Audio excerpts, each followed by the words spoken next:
Hello and welcome to EMS for SOLIDWORKS tips and tricks.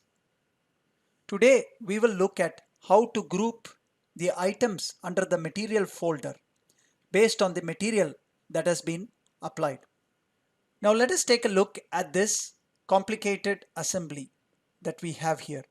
You notice that there are a lot of materials, over 100 of them, that we can visualize by opening the material folder. But would it not be nice to see which parts fall under what material?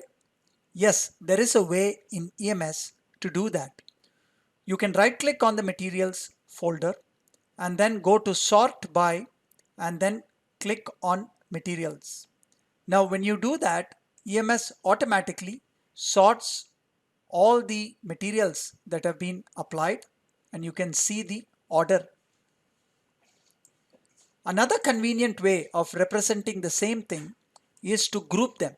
So you can again right click on the materials folder and you can group by materials.